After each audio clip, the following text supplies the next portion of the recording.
I'm Jeremy Hunt, I'm Shadow Culture Secretary. I've been in the Eastern region today for the launch of our European Election Manifesto.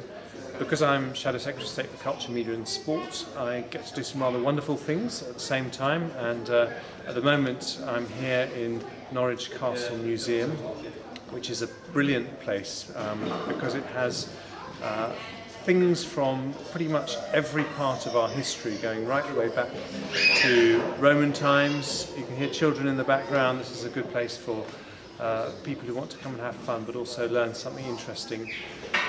But also we've just seen quite a remarkable display of stuffed mammals, and they've got a specially constructed freezer that actually freezes the stuffed tigers and lions and polar bears to kill the beetles that infest them when they've been here a long time. I didn't know that you had a problem with beetles if you happen to have a collection of stuffed mammals, not having a collection of stuffed mammals myself. But anyway, this is the kind of thing that we've been learning. Other things I've been doing today, I visited the Eastern Daily Press to talk about the future of the local newspaper industry. I also visited the Oni English whiskey maker, which I didn't know we had in England, but we do make whiskey here, and I visited them.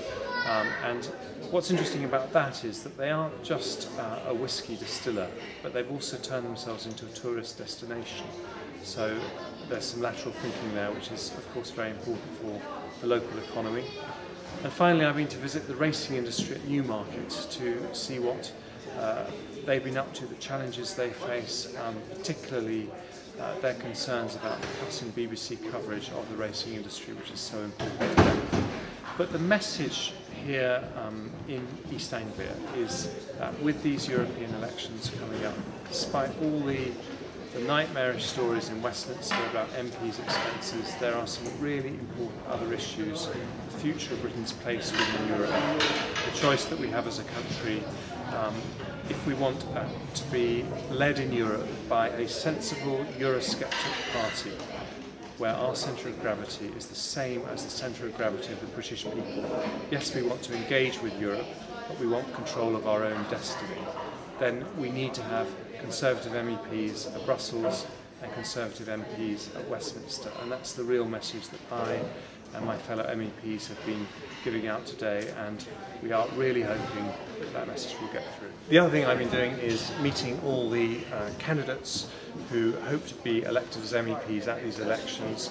I'm going to hand over to Jeffrey, who is our lead candidate, but actually we have a superb team of 7 candidates here, and all of them have signed a very important pledge that says that if they are elected as MEPs, they will be completely transparent over their expenses, publish all of their expenses online, so that everyone can know exactly what they do with taxpayers' money. And a very important message, this: the British Conservative MEPs are the only British party in Europe who have been publishing their expenses online. No other party has been doing that. We've been setting the lead, and that's what we need to carry on doing. Thank you, Jeremy. It's been a very useful day. You're quite right. We started the Right to Know regime for British Conservative MEPs last September. We're the only party that does that, so we believe in transparency. But of course, it's a pity at the moment that our citizens' minds are distracted by the really important issues which affect the future of our country and the nature of our relationship with Europe, as you so well put it. We are the ones that are over there fighting for British interests in Brussels and trying to get the best out of the EU for the people of East Anglia. That's the right combination, the right balance, I think. And we have an excellent list of candidates, all people with experience, all people with local roots, living locally, know the issues in the region.